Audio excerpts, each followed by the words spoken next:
70 ఏళ్లు పాలించిన ప్రభుత్వాలు చేయని అప్పులు 12 ఏళ్లలో నరేంద్ర మోదీ సర్కారు చేసిందని ముఖ్యమంత్రి రేవంత్ రెడ్డి ఆరోపించారు. గత ప్రధానుల స్వాతంత్ర్య కాలం నుంచి 2014 వరకు కేవలం 51 లక్షల కోట్ల రూపాయలు అప్పు చేస్తే ఎన్డీఏ ప్రభుత్వం అధికారంలోకి వచ్చినప్పటి నుంచి నేటి వరకు 151 లక్షల కోట్ల రూపాయల అప్పులు చేశారని విమర్శించారు. కాంగ్రెస్ ప్రభుత్వ పాలనలో విద్యా సంస్థలు, రైలు వ్యవస్థ, మెడికల్ కాలేజీలు తీసుకొచ్చారని, బీజేపీ ప్రభుత్వం దేశానికి ఏం చేసిందని రేవంత్ రెడ్డి ప్రశ్నించారు.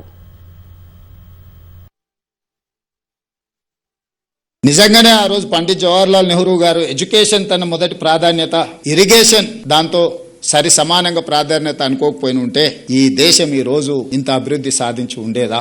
స్వతంత్రం వచ్చినప్పటి నుంచి 2014 వరకు ఈ దేశానికి అయిన ప్రధానమంత్రులందరూ కలిసి 51 లక్షల కోట్ల అప్పు చేస్తే 2014 నుంచి 2026 వరకు 12 సంవత్సరాలలో ఇప్పుడున్న ప్రధానమంత్రి చేసిన అప్పు 151 లక్షల కోట్ల రూపాయలు. ఇన్ని ప్రాజెక్టులు కట్టిండ్రు, ఇన్ని రైల్వే లైన్లు వేసిండ్రు, ఇన్ని నేషనల్ హైవేలు వేసిండ్రు, ఇంత ఇన్ఫ్రాస్ట్రక్చర్ ఇచ్చారు. మరి 14 సంవత్సరాలలో విమానాశ్రయాలు ఏమైనా మనకు కొత్తగా వచ్చినాయా?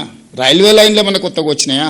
విపరీతంగా ఏమైనా పోర్టులు వచ్చినాయా? ఎయిర్పోర్ట్లు ఏమొచ్చినాయి? కానీ ఈ 12 సంవత్సరాలలో ఈ దేశం నిన్నగాక మన పార్లమెంట్లో సమాధానం ఇచ్చినప్పుడు ఈ రోజు దేశం యొక్క అప్పు 201 లక్ష కోట్ల రూపాయల అప్పు ఈ రోజు ప్రత్యక్షంగా ఈ దేశం మీద ఉన్నది.